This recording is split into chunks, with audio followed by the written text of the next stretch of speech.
I realize for some of you guys that it's a big leap to accept that all of that is true. I believe in most of it. And you know where I am on the climate issue, so I'm not even going to go there today. I've told you I've pretty much said what I have to say about that, and I'm done.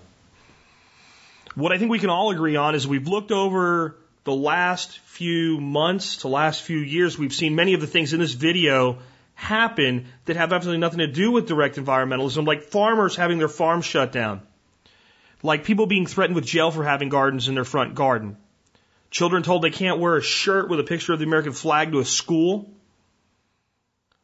We've had businesses being told to remove the American flag. We've had a man put in jail in California because he set up a barter network for women who were breastfeeding to barter for goat's milk, because some of those women were not capable of producing breast milk and as the best substitute for human breast milk. And we've had over and over and over and over again examples of people stepping on the throats of average Americans, average small business people, and we've watched the ass clowns in the government get away with it. They got their heads rolled in the last election, and 50% of them immediately went out and got jobs as lobbyists. They have more influence and are higher paid than ever before. Whether you think that the problems pointed out in this video are accurate or not, the problems are such that we all have to admit together that it's clear that the people in control want more control, they want us to have less control, and indeed, they have set a course for America to fail. There wasn't a single solution in that video, though. And when we look at what the people are doing to our fellow Americans across the country, and we complain about it, we yell about it, we get angry about it, there is value in that because anger creates action, but there's no solutions there. It's Friday afternoon. You just heard some pretty somber stuff. I think you need to hear some solutions.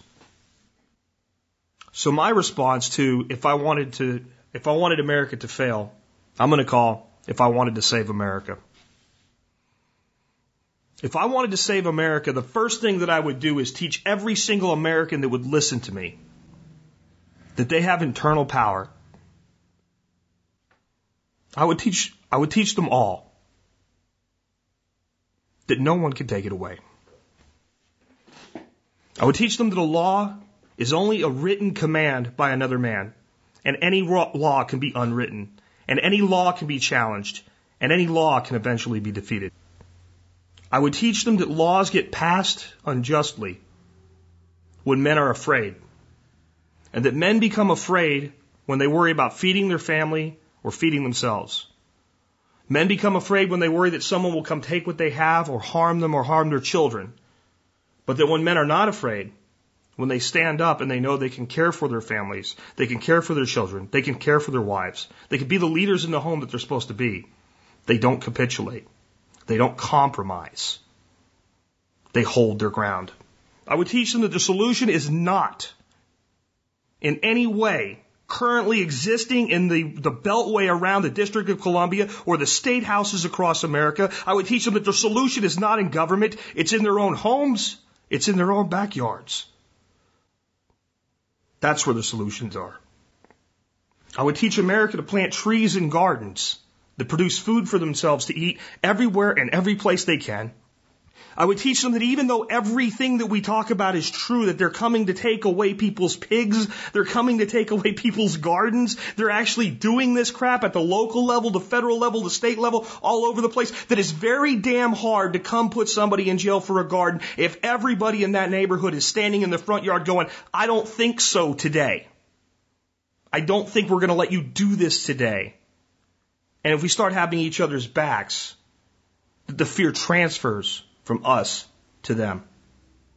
I would teach them that we have already developed a pattern, that you should know that you can go out and do these things, that people like us will have your back, do have your back, and we will act.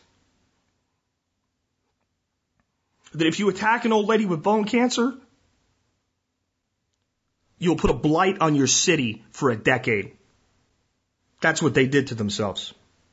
The name of that city shall ever, in the minds of anybody that heard the story, go, oh, those are the people that, and we'll come through for that person.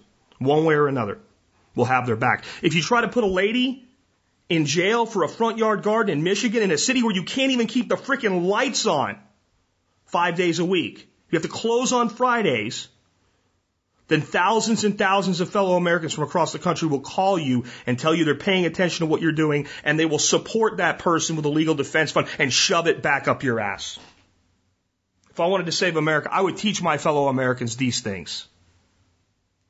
I would teach our children to be good citizens in their schools and obey the rules, but question every damn thing a teacher says, especially when it's supposed to be an education and it's an opinion. When they're told so-and-so was bad, ask why. Ask, how do we know that? Ask, is there another side to the story? And whatever they're taught and whatever they have to put on the paper to get an A, I would tell them to write that down and then come home and talk to me about it, talk to you about it, and find out the real truth.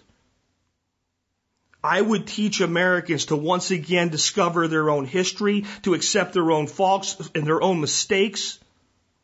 If I wanted to save America, I would admit that we screwed some things up, that we oppressed people on our own lands, and I would teach people about the battles that were fought for equality, fought and won, and the amazing, immense opportunity that was created when those battles were fought and won, and that the time to fight those battles is in our past, not our future. Now it's the time to unite and do things. I would teach America that when somebody says the things I'm saying now, and another person says them, and another person says them, and they're heard. The people behind the desks that make the decisions, that say they won't let you, quake in fear.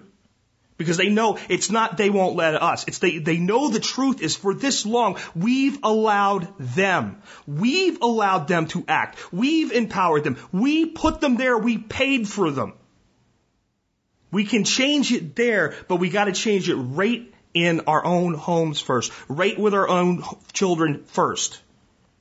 If I wanted to save America, I would teach every person within the sound of my voice to be self-sufficient and self-reliant and take care of themselves and their families first, and then to take care of their communities and their neighbors, and then to take care of their cities.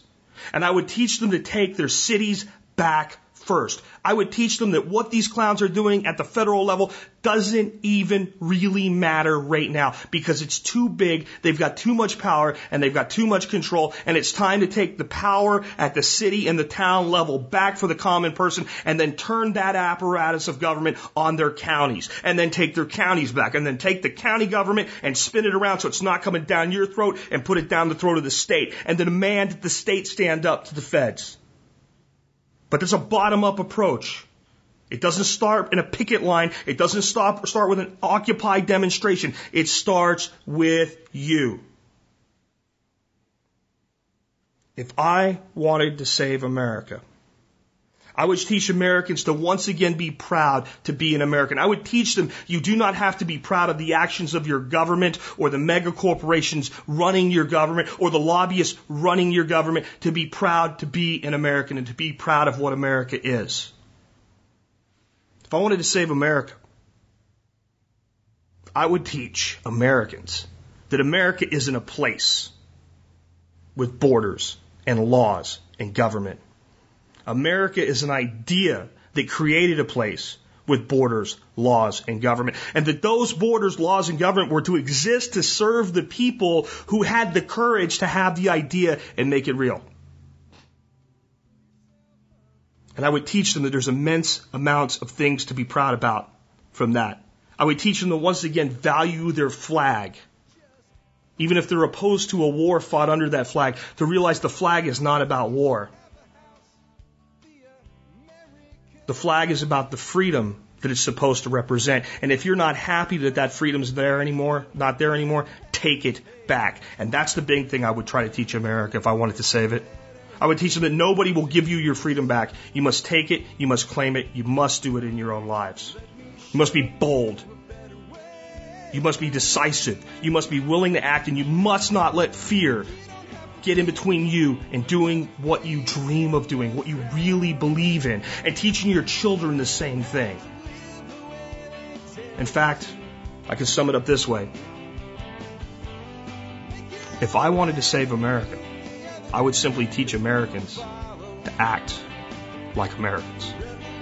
And with that, folks, this has been Jack Spirko with another edition of the Survival Podcast, helping you figure out how to live that better life if times get tough, or even if they don't.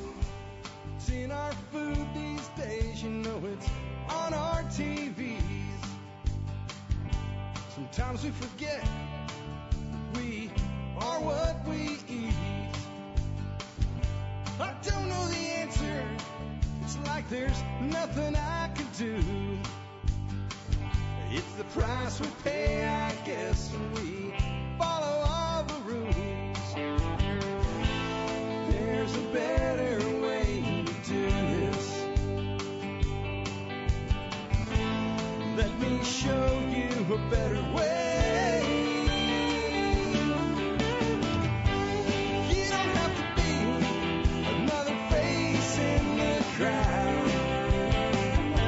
You don't have to live the way they tell you to. Make your own way and the others will follow. Revolution is you. Revolution is you.